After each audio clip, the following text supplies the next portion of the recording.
The weather is warming up. It was practically summer yesterday. I think it got to like 60 degrees. Summer is here, and it makes me want to eat citrus. So today I wanted to bake a lemon lime pound cake.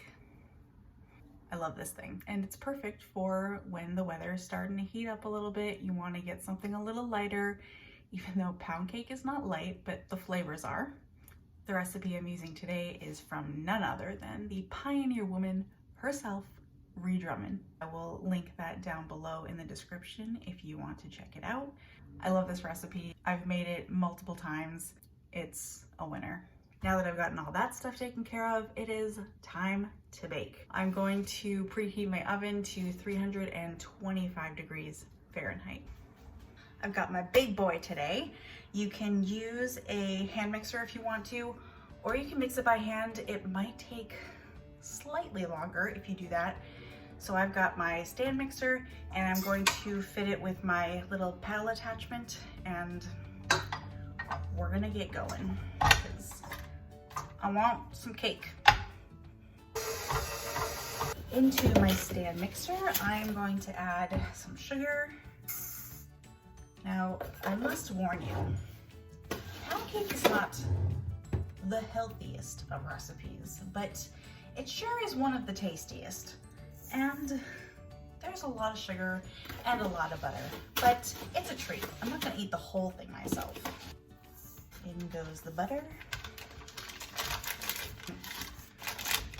We are going to cream this together. This was going for a few minutes, and it's just this kind of like thick little creamy paste. At this point, I'm going to add some eggs.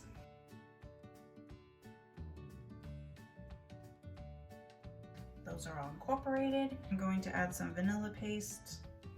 And with this running, I'm going to slowly add in my all-purpose flour. Before I add anything else, I'm going to make sure I bring this down, scrape down my sides. You want to make sure everything's getting incorporated. While this is going, I'm going to slowly add in some Sprite.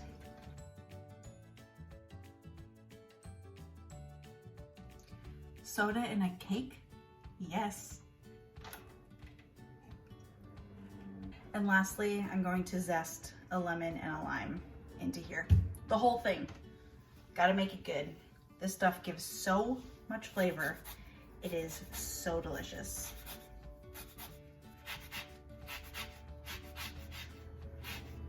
This is a great way of getting flavor into the cake without adding more liquid with just the juice. Plus with the zest, you get more flavor. The juice isn't as strong. We're gonna use the juice later though, because we have to have a glaze. Give this one final mix around, and then we are ready to bake. Now I have to find my bundt pan, which I don't know where it is. I found it. This is probably the most important part of this cake. You want to make sure that this is so greased that this just slides right out at the end. It's so sad when you go to unmold this later and then a huge chunk of the top comes off, but give it some spray or some butter along with flour. A lot of people flour it. We're just gonna spray the life out of this thing. Now we're just gonna get this all into the bundt pan in a nice even layer.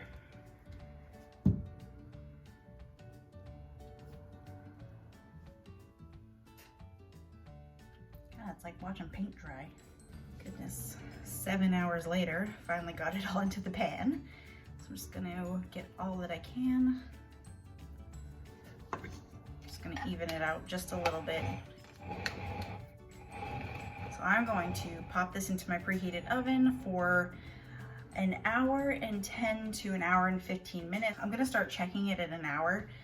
You just want to make sure if you put a skewer in here, it comes out clean. Going in the oven. Now, do all of your dishes.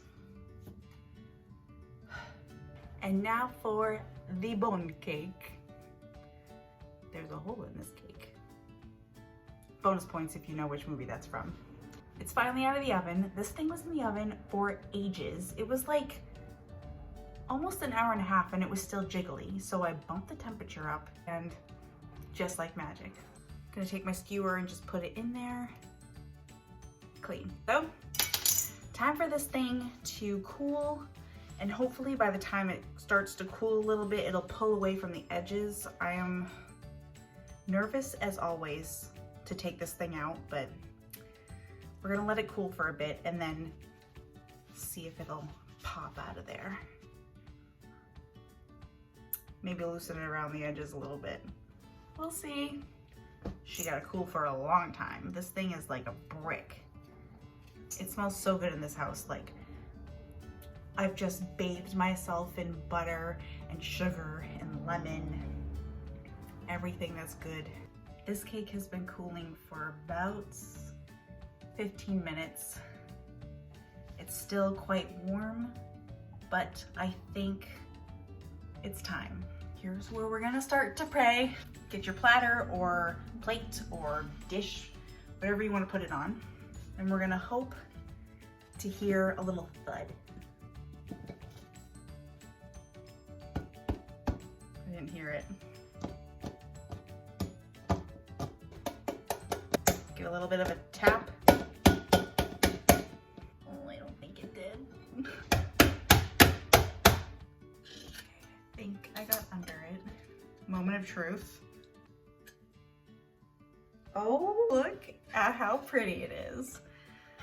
Whew, that was stressful.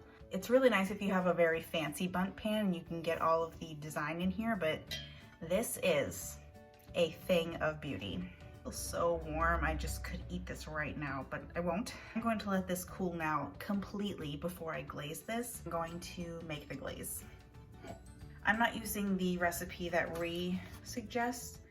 I think it's a little too intense for me, so I'm just gonna go with what I know, and I'm just gonna use some powdered sugar and juice. I wanna get these juices rolling, so I'm gonna roll it a little bit on the countertop. Throw the juice in there. You don't need a ton. You wanna just start to adjust as you go. And glazes are super easy because if you get it too thin, just add some more sugar, and if it's too thick, add some more juice.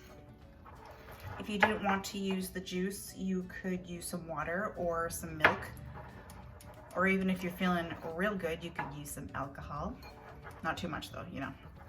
This is Ree Drummond, not Sandra Lee.